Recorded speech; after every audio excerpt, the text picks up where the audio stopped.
फलचारुभक्षणम् उमासुतं शोकविनाशकारकम् नमामि विघ्नेश्वरपादपङ्कजम्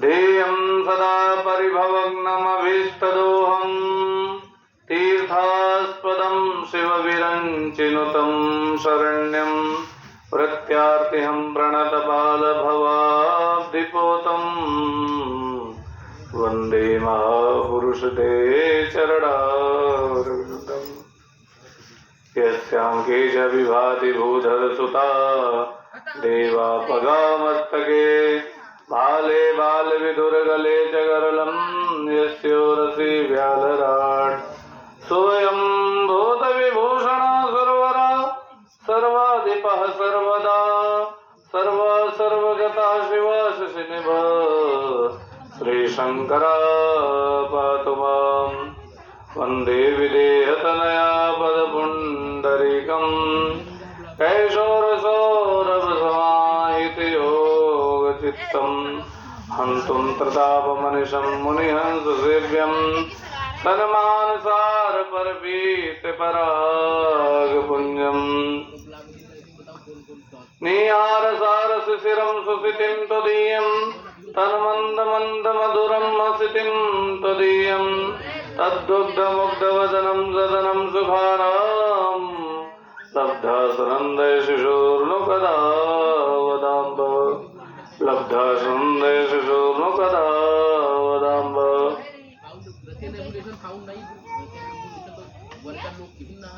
वंशी विभूषितकरानवनीरदाभात् पीताम्बरादुर्डबिम्बफलाधरोष्टात् पूर्णेन्दुसुन्दरमुखादरविन्द्रनेत्रात् कृष्णात् परं किमपि तत्त्वमहं न जाने कृष्णात् परं किमपि तत्त्वमहं न जाने मूकं करोति वाचालं पङ्गुं लङ्घयति गिरिं यत्कृपातमहं वन्दे परमानन्दमाधवम् यत्कृपातमहं वन्दे परमानन्दमाधवम् जयन्ती मंगला काली भद्रकाली कपालिनी दुर्गा क्षमा शिवा धात्री स्वाहा सुधा नमोस्तुते नित्यं शुद्धं निराभासं निराकारं निरञ्जनं नित्यबोधं चिदानन्दं गुरुर्ब्रह्म नमाम्यहम् गुरुर्ब्रह्म नमाम्यहम्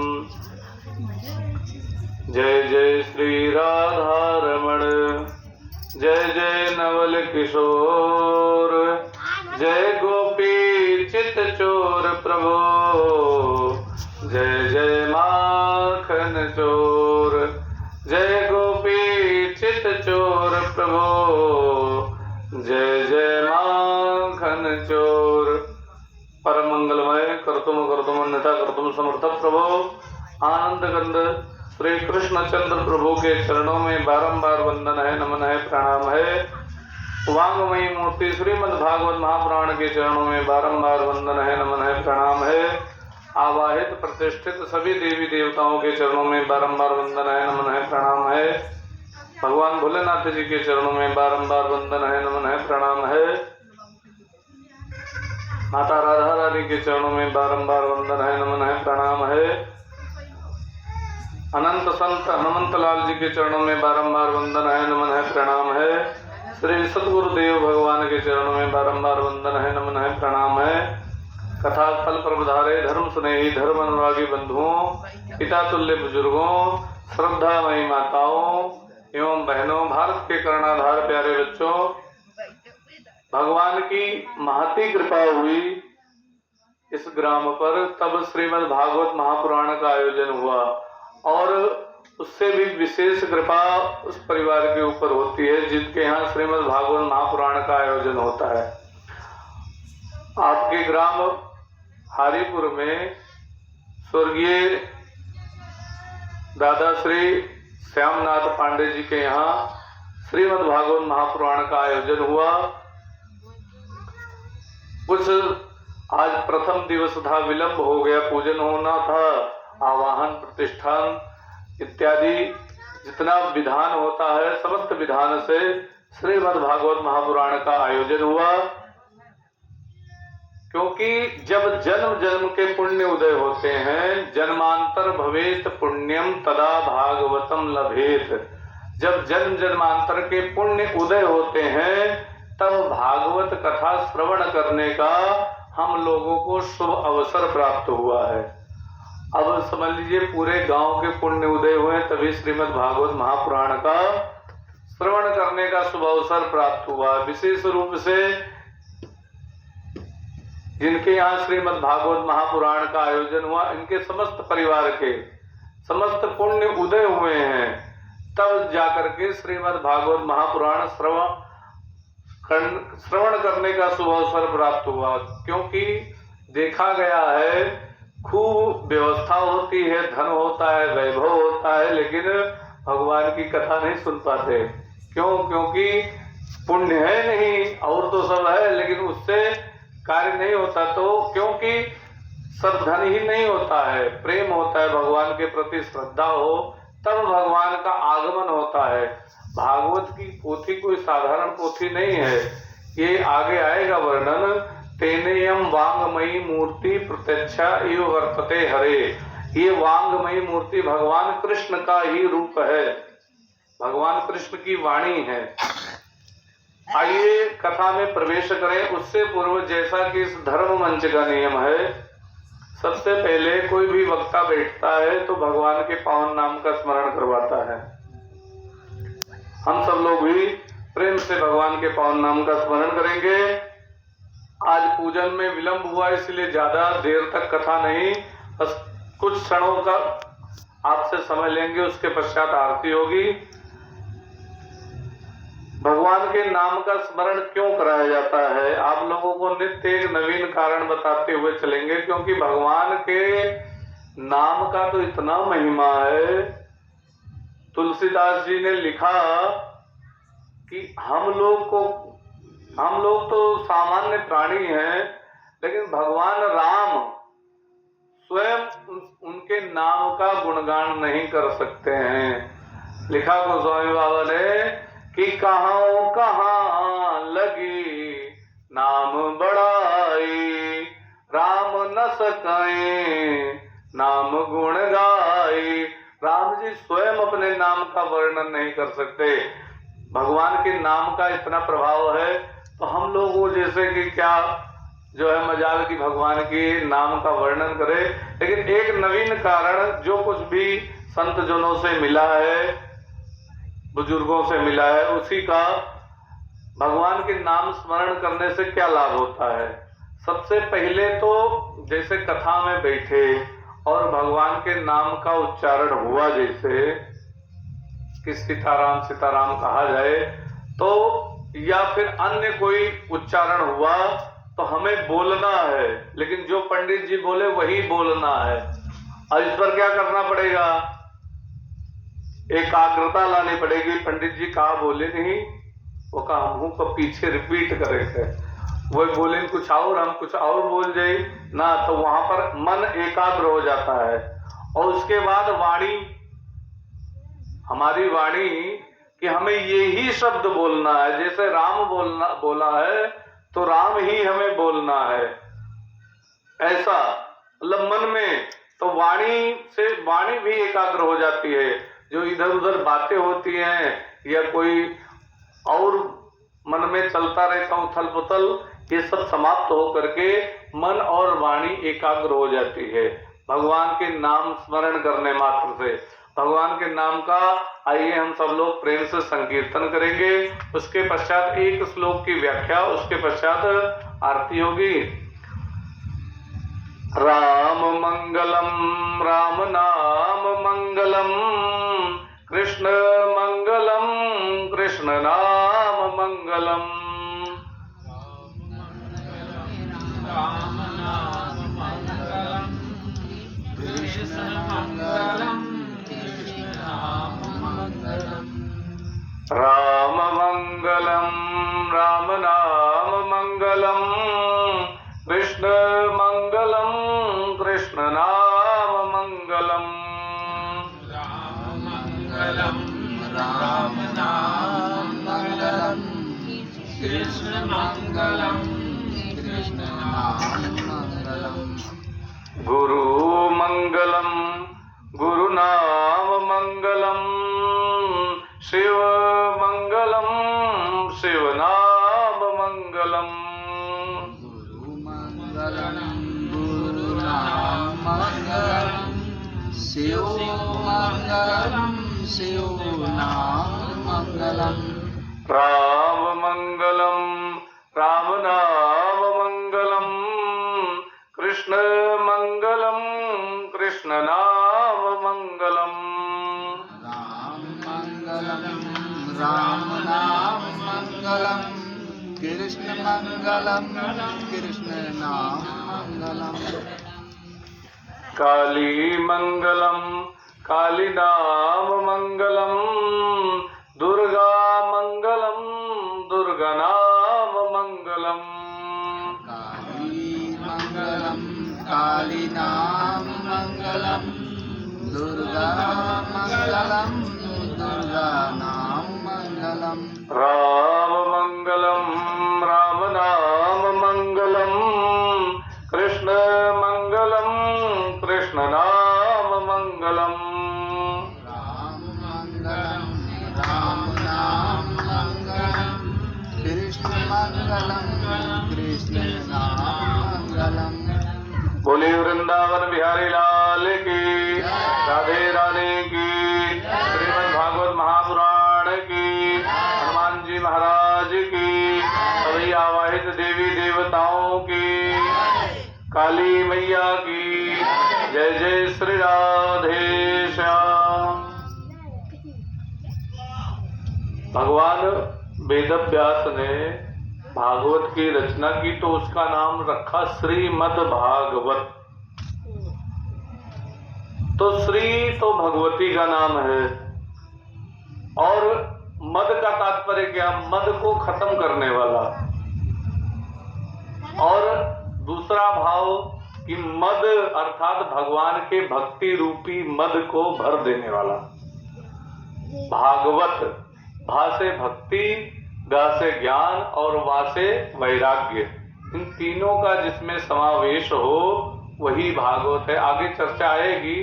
हम लोग समझते हैं केवल पोथी भागवत है और कुछ नहीं, लेकिन भागवत व्यक्ति होता है। आगे आएगी 12 भागवत हैं कथा में। जब अजामिल की कथा आएगी तो उसमें वर्णन आता है कि स्वयंभू नारदा शंभु कुमारः कपिलो मुनि प्रहलादो जनको भीष्मो बलिर्वैया सखी वयम। यमराज जी अपने गणों से कहते हैं, सिपाहियों से, कि स्वयंभू भगवान ब्रह्मा जी स्वयं, नारद और भगवान भोलेनाथ, गिनते रहिए, स्वयंभू नारदा शंभु कुमार सनक संदन सनातन सनक कुमार, कपिल मुनि, प्रहलाद जी, राजा जनक, भीष्म पितामह प्रहलादो जनको भीष्मो और महाराज बलि, जिनके वामन भगवान ने जिनके कारण अवतार लिया, महाराज बलि, वैया सखी अर्थात सुखदेव स्वामी, और वयम हम, स्वयंभू नारदा शंभु कुमारा कपिलो मुनि प्रहलादो जनको भीष्मो बलिर्वैया सखी वयम। अपने आप को कह रहे हैं 12वें नंबर पर कि हम सब मिलाकर के 12 भागवत में आते हैं। कहा आपको भगवान के नाम की महिमा पता है? कहा थोड़ी हमें पता है, थोड़ी उनको पता है, थोड़ी उनको पता है, थोड़ी उनको, सबको नहीं पूरा पता, लेकिन हम लोग 12 भागवत में आते हैं। इसीलिए 12 ब्राह्मण खिलाने का नियम है। ये सब आगे चर्चा आएगी। और मुख्यतः कोई पोथी नहीं, भागवत को सुन करके ऐसा प्रभाव होता है कि वो व्यक्ति खुद भागवत हो जाता है, भक्ति ज्ञान वैराग्य से परिपूर्ण हो जाता है। अब लिखा सर्वप्रथम श्लोक ओम महात्मा में जो पद्म पुराण से लिया गया है। सच्चिदानंद रूपाय विश्वोत्पत्त्यादि हेतवे तापत्रय विनाशाय श्री कृष्णाय वयम नमः। लिखा सत्य चित आनंद, ये तीनों लिखा। सत्य क्या है? सत्य अर्थात संसार में जो कुछ भी दिखाई दे रहा है ये सब कुछ भी सत्य नहीं है। तो सत्य है क्या? जो पहले भी था और आज भी है, आगे भी रहेगा, जो तीनों कालों में भूत भविष्य वर्तमान तीनों कालों में रहने वाला है, वही सत्य है। तो परमात्मा पहले था, क्योंकि पहले था परमात्मा, इसीलिए भगवान की तपस्या लोगों ने की और अभी भी है, तभी भगवान की भक्ति लोग कर रहे हैं, आगे भी रहेंगे। तो परमात्मा सत्य है और संसार में कोई भी वस्तु सत्य नहीं है। हर वस्तु का परिवर्तन होने वाला है, कोई वस्तु भी सत्य नहीं। पहले झोपड़ी थी, उसके बाद मकान बन गया और मकान गिर करके दुमहला तिमहला बन गया, उसके बाद बिल्डिंग खड़ी हो गई। तो परिवर्तन संसार में है। अरे दूर छोड़ो, ये शरीर ही देख लो, बालक हुआ, बालक से युवा हुआ, युवा से जो है प्रौढ़ हुआ, प्रौढ़ से वृद्ध हो गया। तो शरीर में भी परिवर्तन है। तो संसार में कोई वस्तु नहीं है जिसमें परिवर्तन ना हो, तो वो सत्य नहीं है। सत्य क्या है? केवल परमात्मा सत्य है और कुछ नहीं। और कहा चित्त, चित्त का मतलब होता है प्रकाश, प्रकाश अर्थात उजाला। तो चित्त एक बताया नाम। भगवान राम जी का नाम भी तुलसीदास जी ने एक जगह चित्त के रूप में अंकित किया। क्या? बंदहु नाम राम रघुवर को, हेतु कृसानु भानु हिम कर को। बंदहु नाम राम रघुवर को, कौन? भगवान राम का ही नाम दे दिया। कहा ये क्या है? कहा ये भगवान के नाम से ही सूर्य को प्रकाश मिलता है, चंद्रमा को प्रकाश मिलता है, अग्नि को प्रकाश मिलता है। ये तीनों प्रकाशित होकर के हम लोगों को प्रकाशित करते हैं। किससे? भगवान से। उसी का नाम चित्त बताया गया शास्त्रों में। सच्चिदानंद रूपाय विश्वोत्पत्त्यादि हेतवे। आनंद, आनंद का क्या कहना है? आनंद तो स्वयं परमात्मा रूप है। आनंद का कोई विपर्य नहीं है, बना दिया जाए चाहे जो, उसके जगह आनंद के आगे लगा दिया जाए, जिससे आनंद का कुछ उल्टा नहीं है। आनंद का चाहे आनंद के आगे ब्रह्मा लगा दिए, ब्रह्मानंद, चाहे परमा लगा दिया जाए, चाहे निरा लगा दिया जाए, लेकिन आनंद वैसे वैसे है। ऐसे परमात्मा वैसे के वैसे ही है। आनंद रूपाय विश्वोत्पत्त्यादि हेतवे, रूप वाले हैं कौन? भगवान सच्चिदानंद रूप वाले, विश्व की उत्पत्ति और स्थिति और लय तीनों का हेतु है। उत्पत्ति अर्थात संसार को उत्पन्न करने वाला कौन? परमात्मा ने पृथ्वी बनाई, पूरे संसार की रचना की, तो उत्पत्ति का कारण कौन? परमात्मा। और स्थित है, अभी हम लोग भागवत चल रही है, सब लोग सुन रहे हैं, ये सब जो संसार की वस्तुएं दिखाई दे रहे हैं, जब स्थित है तभी। तो स्थिति किसने रखी हुई है? परमात्मा ने। और जब चाहे तब विलय कर दे, अर्थात समाप्त कर दे पूरे संसार को। पूरे संसार को नहीं, अनंत ब्रह्मांडों को समाप्त कर दे, वो उसी की क्षमता है। तो सच्चिदानंद रूपाय विश्वोत्पत्त्यादि हेतवे तापत्रय विनाशाय, तीनों तापों को नष्ट करने वाले। कौन कौन से ताप? दैहिक अर्थात शरीर के कष्ट, दैविक अर्थात जो ऊपरी बाधा है, अचानक जो है समस्या हो जाती है, जैसे कहीं मनौती की और कहा हमने जो है मनौती कर ली और वो कार्य हो गया और पूरा नहीं किया वो मनौती, तो देवता लोग भी तंग करने लगते, हमारा हक तो दो, हमने तुम्हारा कार्य किया। तो दैविक ताप। और भौतिक, भौतिक क्या? संसार में आ करके कोई टेढ़ा बोलता है, कोई उल्टा बोला, किसी ने कुछ मतलब उल्टा बोला, वो सहन नहीं हुआ, तब ये आता मन में हम मर जाएं तो ठीक है। तो वो भौतिक ताप, वो भी परमात्मा नष्ट करने वाला है, तीनों तापों को नाश करने वाला है। तापत्रय विनाशाय श्री कृष्णाय वयम नमः। उस भगवान को, उस परमात्मा को, उस कृष्ण को हम लोग नमस्कार करते हैं। हे प्रभु आपको नमस्कार है। कौन कह रहा है? व्यास जी। एक रूप चलता है, अहम आवाम वयम।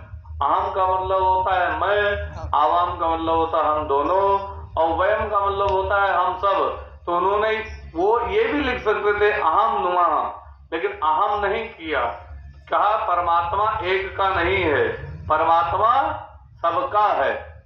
भगवान सबके, किसी एक के तो है नहीं। लेकिन आजकल बड़ी समस्या, लोग कहते नहीं परमात्मा हमारे हैं और किसी के नहीं, लेकिन परमात्मा सबके हैं। तो व्यास जी ने लिखा कि वयम नुमा, हम सब उस परमात्मा को नमस्कार करते हैं। तो इसके आगे की चर्चा हम लोग कल श्रवण करेंगे और नारायण की इच्छा से